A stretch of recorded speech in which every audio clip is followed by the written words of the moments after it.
4 years, 9 months, 27 days. I remember waking up in a truck full of smoke. I remember the blood trickling down my face. I remember returning to a world I didn't belong in anymore.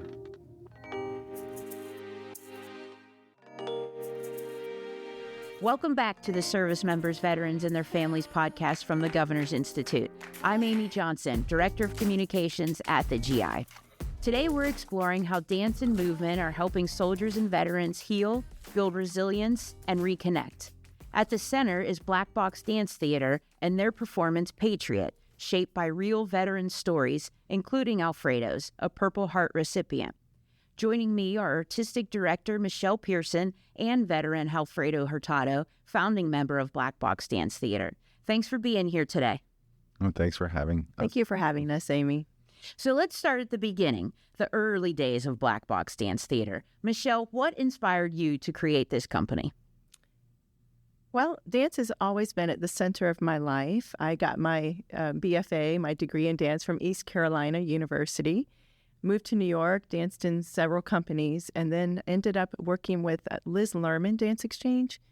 And that changed how I wanted to dance in the world, and moved back to North Carolina. I found a group of incredibly talented artists, and we just got into the studio and began making work together. Michelle, how did the military community become such an important part of your work? So I grew up in Eastern North Carolina. Jacksonville was where my grandmother still lives, kind of by the back gate of Camp Lejeune. My dad actually went to Camp Lejeune High School. So I think I've always been around military. I don't know if I would describe myself as a military family because, I wasn't like moving on bases my whole life. But it's been a part of our family history. With my work with Liz Lerman, we worked with people, and Black Box carries that forward, this notion of, nonfiction dance, of making dances not about things, but because of them.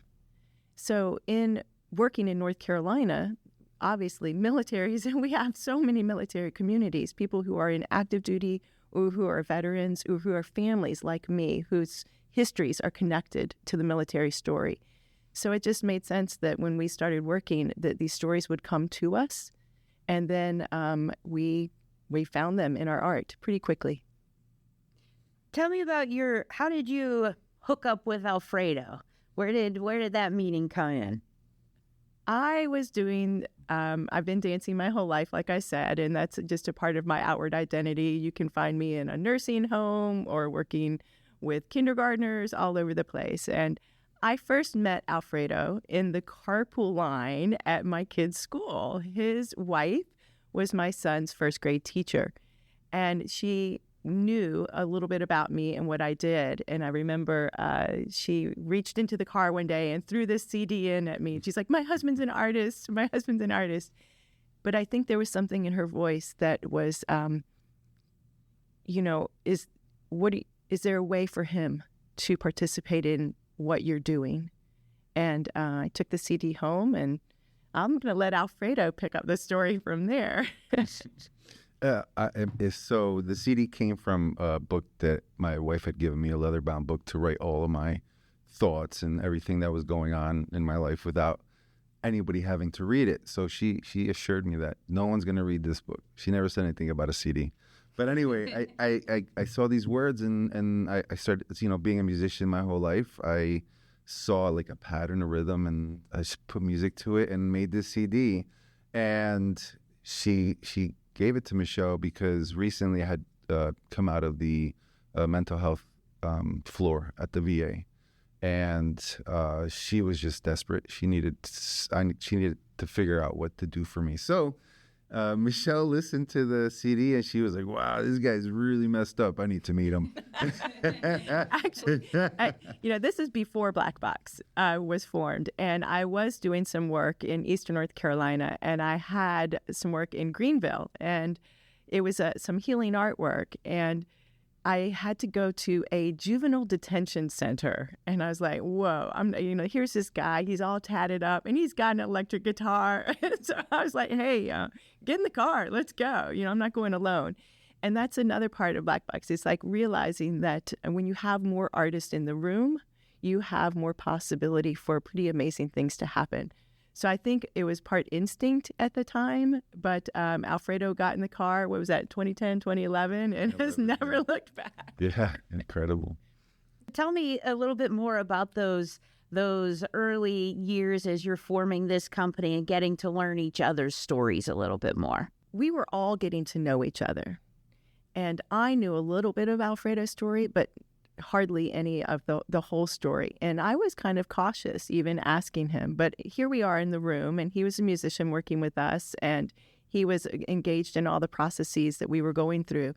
We would do some writing, just little things about who we were, where we were coming from, what our bodies had experienced in this life. And we just would share these as we were creating our dances. And Alfredo's story was one that none of us had ever experienced or heard or even knew what to do with. And so we just kind of put it into the dance making and started listening to the details, listening to what he was saying and not saying, finding movement metaphors for it. And then we ended up creating this work. And Alfredo, by this point, had put down his guitar and was actually dancing with us.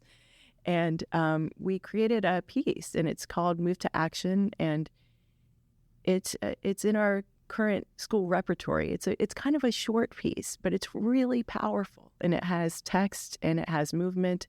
And at the end of the day, I don't know if it's so much Alfredo's story as it is the spouse and the people who are walking this journey with him. But it's definitely a dance that we have found incredibly powerful in the schools. Kids always ask questions about it afterwards because we talk to them about nonfiction dance, and they know a little bit about Alfredo.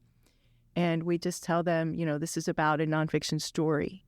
And some of us have stories that are really hard, not just to hear, but to carry through life, and you don't get to put them down.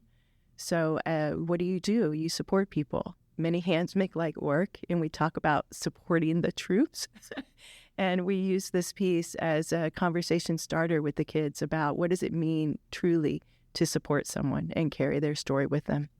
Alfredo, can you share your journey after being deployed and whatnot, and then even when you came back and you're in those rehearsals, what was it like to share that story? Well, first, I didn't feel like I was allowed to, right? Because it's something that I experienced, and I shouldn't have to burden anyone else with what happened. It's war, and war stays downrange, and that's how I felt. But there was a way how Michelle had broken it down, and it's not like intrusive, and it doesn't violate anything. It's just sharing who you are, the parts of who you are, right? Without getting too deep. But when I met Michelle, she took me to Greenville, and we did these residencies for the first time. And, I bought my guitars, and, I'm a rock star. Rock stars don't dance. I stand behind my guitar, and that's what I do. And, in that first moment in 2011, we had a workshop at the Arts Council in downtown Greenville, and we were working with some kids. And Michelle pointed out this one kid. She said, "Can you work with this kid?" And first of all, when I started, with on this day specifically, I was 260 pounds, all sorts of medication. I had not been moving at all. I had been sick. So when she if you know Michelle, she could get somebody with white gloves to eat a ketchup popsicle. So she looked at me. She goes, "Look," she's like, "This kid's really strong, and I can only see him with a strong partner." And I was like, "Sure." And at that, we shared some shapes and movements and supports, and I had no idea what I was doing. I'm saying it now because I can name it, but then I didn't know what was going on. I'm just holding this kid up, and we're doing different shapes and stuff. But something happened to me at that moment. It was like a seed was planted, and It wasn't immediately, because I played music with Black Box, it was before Black Box. So I'd played music with the dancers alongside of them. And then eventually one day, after being exposed I said, I need to be doing what they're doing. They're having way too much fun up there. And, I'm not saying that, what I would be doing, it would be perfect, but I want to try. I definitely would love to try. And then, the rest is history. I used the skills and technique that I can offer at the time, which was pretty much just picking things up and putting them down, picking dancers up and putting them down, which was great for me, but also gave me the opportunity to have the best seats in the house, just standing and dancing alongside these brilliant dancers. And so I learned from the best. Why wouldn't I know what I'm doing? For the last almost 15 years, I've been dancing alongside the greatest dancers on the planet. So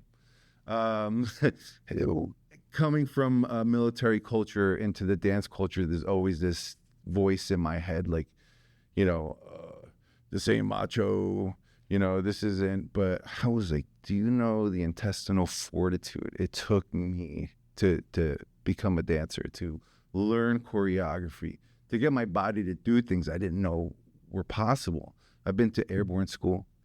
I played Division I soccer. I played soccer my whole life. I went through basic training. I've been to combat and stuff. But the hardest thing for me to do is to dance, to be that vulnerable, to allow myself to be that vulnerable, and also to trust the people around me to take care of me. And we do. We all take care of each other. So, dance has opened up my perspective and my perception of the world. And it takes, I never realized the woman's strength until, of course, I saw my daughter being born. I was like, whoa, that's crazy. But I didn't realize the continuous strength that women have and what they can do to lift you up, to be a better human. And that's what the dance did for me. That's awesome. So out of this early work grew PATRIOT, this performance that combines dance, theater, storytelling into a living memorial.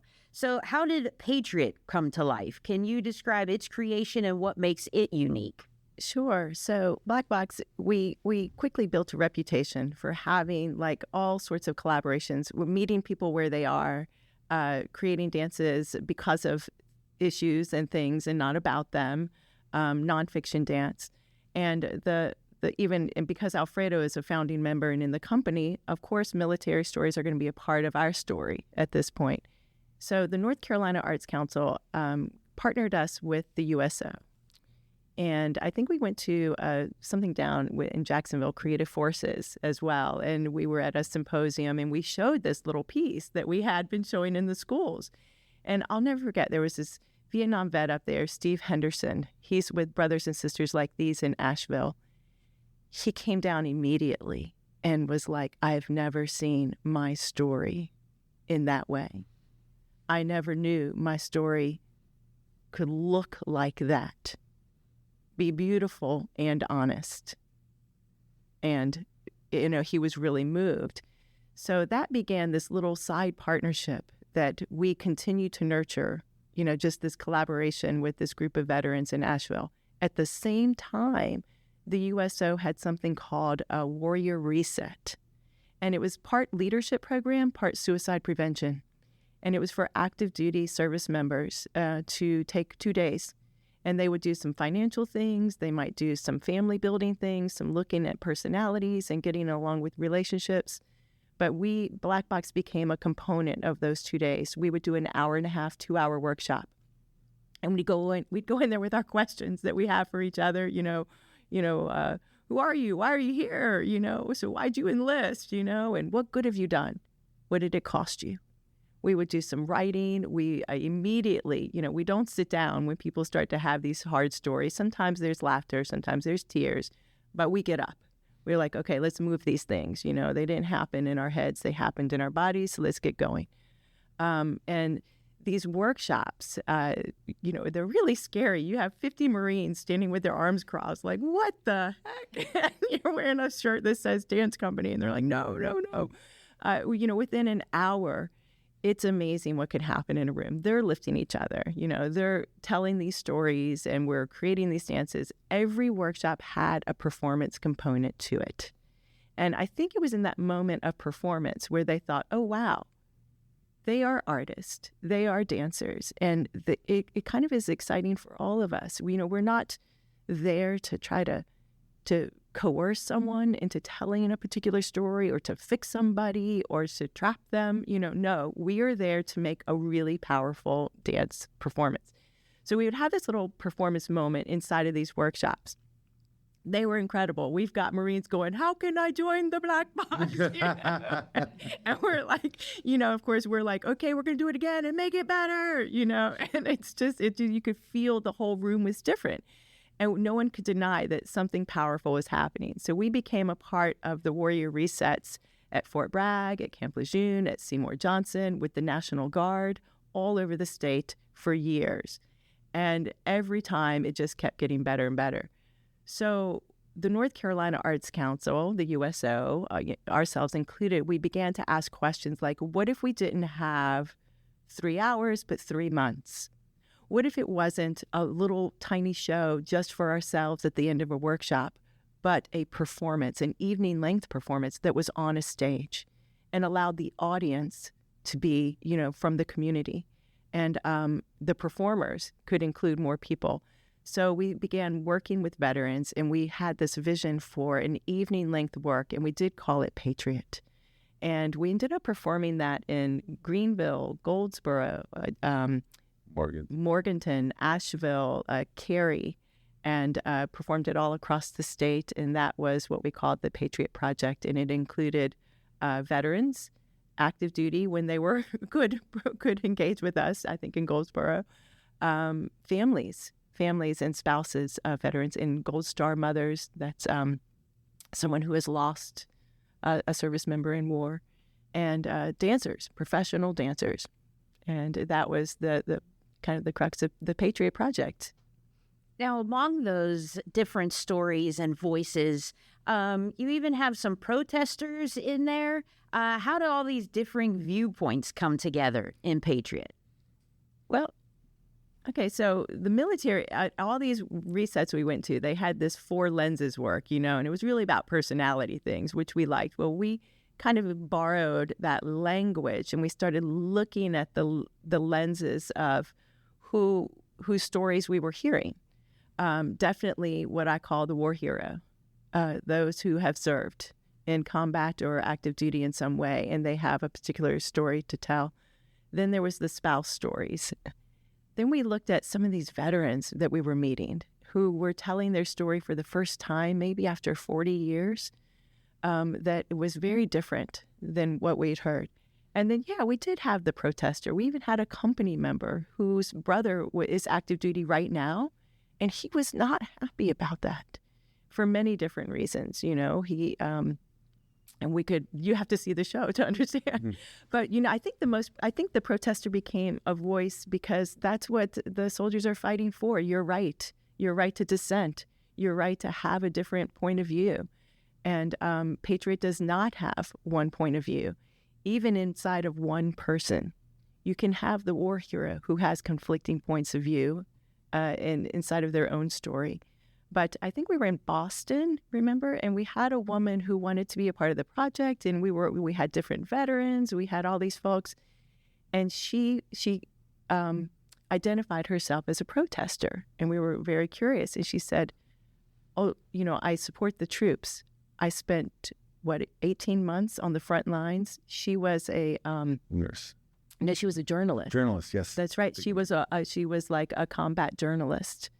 So she was there hearing and writing stories. And so she's like, I am here as a patriot. And so we thought that was a powerful lens, the thought that you can be an artist, you can be a protester and a patriot.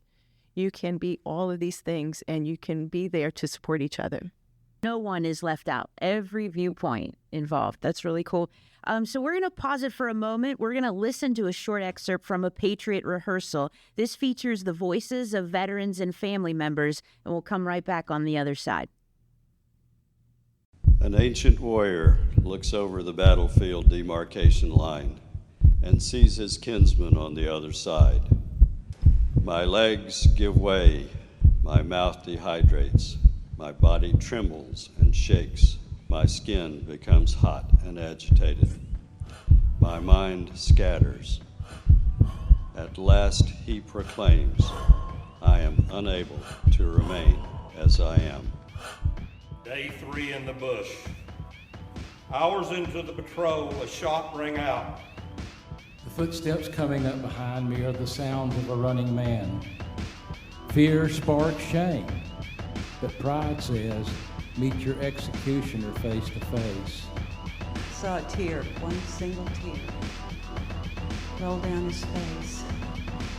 And he said, there are some things worth dying for. All right, so at the heart of Patriot are stories like Alfredo's, personal, raw, deeply human. Alfredo, can you share a bit about your military service, your injury in Iraq, and what life was like in the aftermath of coming home?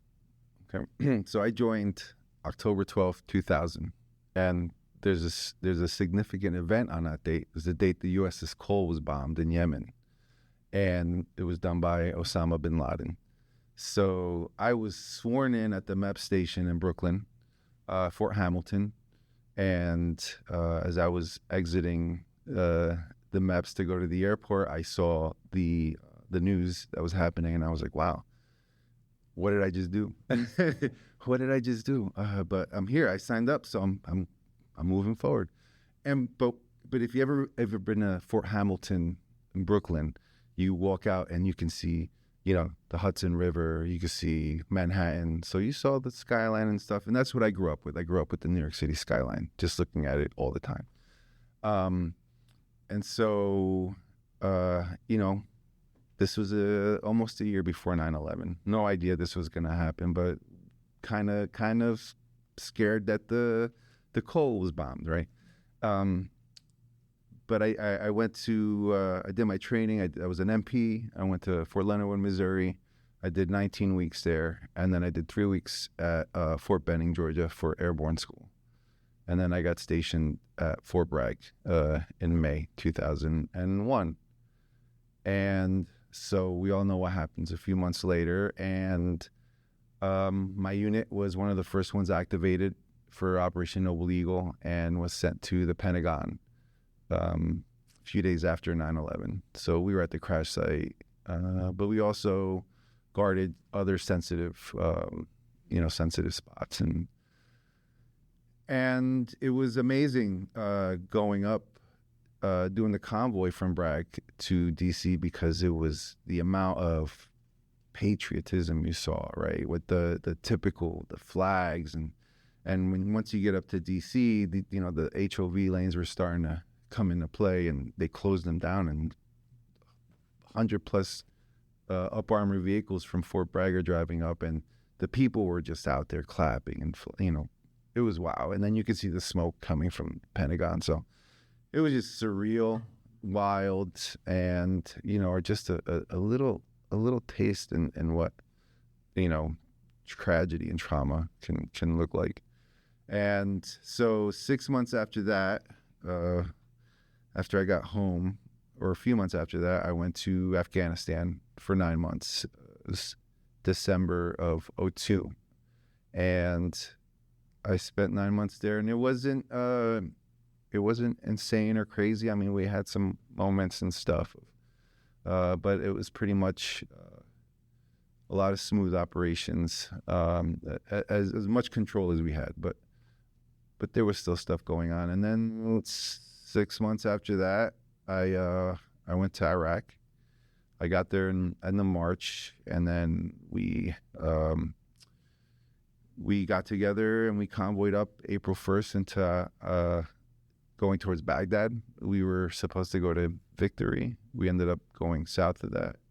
And once we got to this camp, it was called FOB Kalsu. We didn't have a Connex. We didn't have any of our gear, just whatever we were carrying on us. So we were in these, half plywood tents with plywood floors. So it was no cots, nothing. It was just broad realness, It was a step, 2 steps closer to nature, right? But anyway, as we ground our gear and we get there around 1, 2 in the morning, we're grounding our gear, we're laying, we're starting to lay in bed and we're gonna, lights out. I hear this faint thump, and I was like, what was that? I've never heard that before. And then boom, we just started getting hit with mortars. So for the next week, we were just bombarded with mortars. So we spent a lot of time in bunkers. And then the following week, so this is just giving you an idea of what Iraq was like. This is 2004. This is the Wild West. We just captured Saddam a few months before that. And so this is insane. And after being in Iraq for 14 days, my Humvee was hit by a roadside bomb. It's called the daisy-chained IED with 3155 howitzers. And it was one of the earlier nighttime IEDs. And so I received injuries. The guys in my truck received some serious injuries, but we all made it out and came back. And when I came back, I was like, holy crap, like this is the world we live in. And now I'm back in this Truman kind of feeling like there's not like what's happening, nothing's happening here. And I just came from hell, right? And so because of my injuries, I was medically retired from the Army. And after I had gotten out, I tried different things to start new professions. I went to culinary school, I went to Wake Tech, Durham Tech, just tried different things, but just something wasn't right. Something was not functioning right. And after a few visits to the hospital, I had a couple stays. The last one was I wanted to end my life. So that's why I spent some time there. And my wife having she loves writing, she loves words, and she loves that. She said, hey, here's a leather bound book, just write your stuff. And like I told you before, this is where the story starts, right? This is where my story with dance starts. Music was a great outlet for me, but I was still recluse. I was still in a closet and like in a room recording for 10 hours, just 12 hours, sometimes not even sleeping at night and stuff. And the sleep thing was just before that. But you mentioned like when you came home, your family threw you a party. Oh yeah. So after so I get back to Bragg. I have a couple surgeries. I had a surgery in Germany, and then I had more surgeries when I returned. But they gave me 30 days convalescent leave. And when I went, my parents lived in Florida at the time, and they decided to throw me a party. They didn't even say ask me or anything like that. And I get their intentions, but they had no idea what I was going through. And so, my whole family came over, but I was locked in a room. Like I couldn't leave the room, paralyzed. Like I couldn't, and I love to party. I love partying. I love eating. I love drinking. I love having a good time. I love being out there and stuff. And this time I was just like, I can't. You had to like pull me out with, a crane or something just to move out of that spot. And I was just frozen. So those things were just, the changes that happened to me when I came back. I've always been an artist. I've always been a performer. And just for me not to be able to even want to be around people, I thought that was a huge problem. Right? Yeah, That's tough. the biggest problem. Yeah. So, You've said that joining Black Box Dance Theater brought together all the parts of who you are. What did you mean by that? Well, so again, I love performing, right? I love being part of a group. I love pushing myself physically and also, testing my mental ability and my physical abilities. So for me, dance was like, hey, you can perform, you can have that, but also you can, train your ass off, because I guess I enjoy doing that. like I say, I hate doing it, but I do love doing it. I love the feeling that I get, the pain that it causes, the specific pain, right? I don't like to get injured. No one wants to get injured, right? But it's just this pain that reminds you, like, you need to work a little harder for that spot, right? You need to work, it's your body telling you, right? Being able to listen to your body. But the camaraderie, there is this thing about the dance world where you really get to, like, know somebody, and then you're like, you really get to know them. Like, I have DNA and sweat and everybody's stuff all over me, because we're just that close.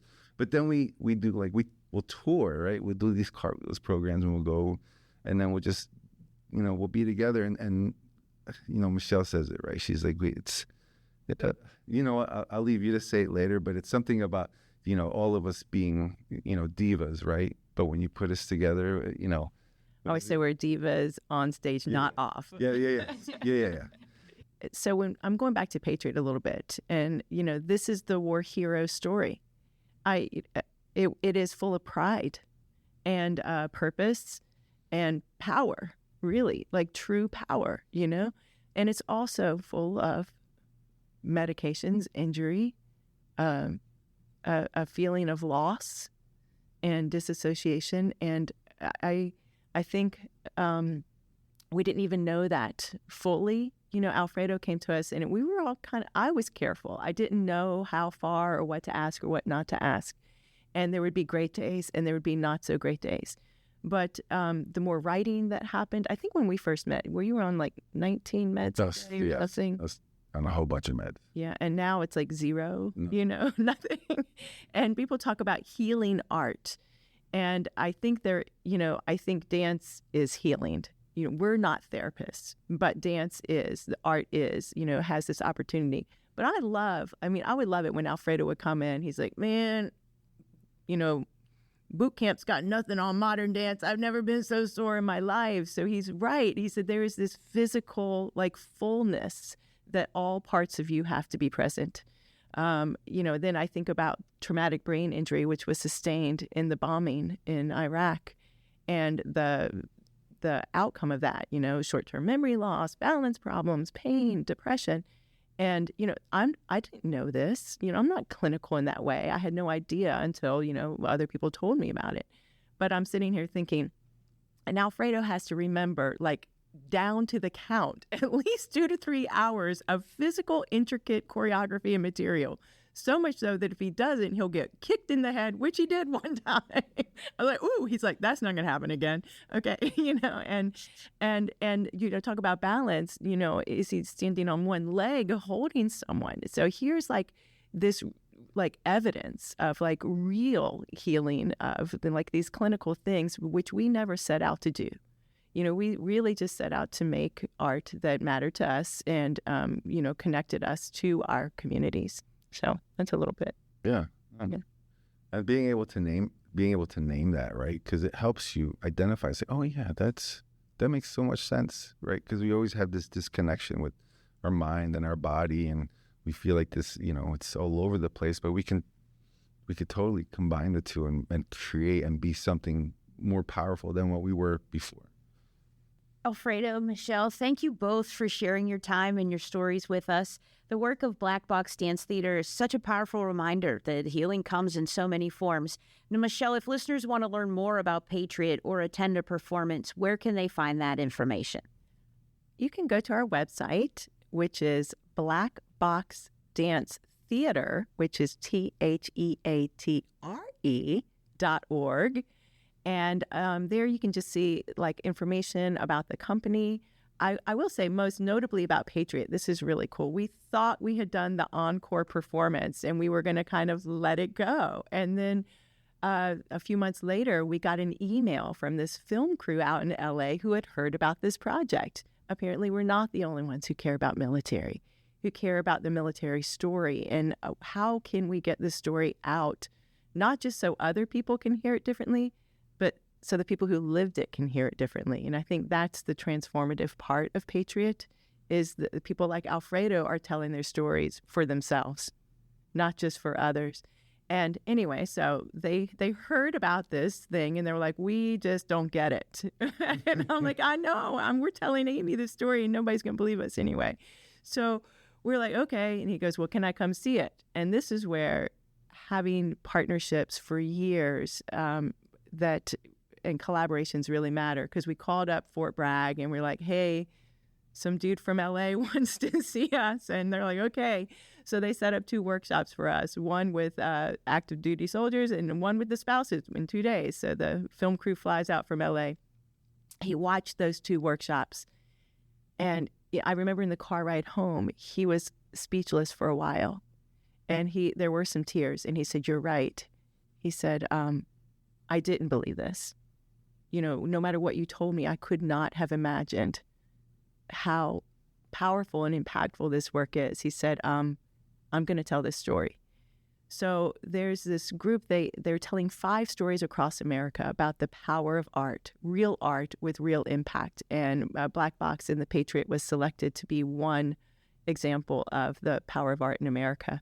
And so they came back. We filmed another Patriot project in Asheville, this time working not just with our Vietnam vets. Shout out, brothers and sisters like these. We love you. They're amazing. But they had already drank the Kool-Aid. So they were not going to make for a good transformative documentary, right? So we were invited to go and meet with a group of veterans from the Buncombe County Veteran Treatment Court who were in active recovery and really struggling with a lot of current PTSD issues and addiction. So we asked them, Alfredo and I drove 4 hours for a 10-minute meeting because that's when the judge allowed us to come into the courtroom. So we did, and the film crews are following us. And we were like, please, just come Monday. Just come Monday for 1 hour. And we were told, they won't show up. Well, they all showed up. And so the documentary follows these men and women over the course of 1 week with the show on that Friday at the Wortham Theater. And literally hundreds of people come. It's a standing ovation. It's an incredible performance. And the documentary is going to be out. It is being premiered November 10th, which is Veterans Day Eve, in Asheville, North Carolina, a community-first model where we really want to have this premiere within the community to honor the veterans and the family members who were a part of the journey. And there's information about that on our website, even a 2-minute trailer you can see. But more importantly, we're hoping that we can take that film, it's about an hour long, and bring it across North Carolina so people can see this story of what I think is hope and a version of what can happen to our service members, coming out of war, coming out of hard experiences, that they don't have to hold their story away from society. Like, you have a choice. You can either be proud about your service or you can tell this difficult story. I think you can do both. And so this movie kind of shows that. So we want folks to see it. And then more importantly, we want folks to ask for it. Great, I want this. I want experiences like this where we can come together and we can engage in art making that really does change how we handle complex issues, particularly with our military. Thank you both again for joining us. And Alfredo, I mentioned before, but thank you for your service. We honestly appreciate you, really and truly, and for turning your journey into this incredible and inspiring work. It's really something. Thank you for your support, Amy. I appreciate that. We encourage listeners to share this episode, explore trauma-informed arts programming in your own community, and help connect veterans and their families with creative healing resources. I'm Amy Johnson with the Governor's Institute. Thanks for listening.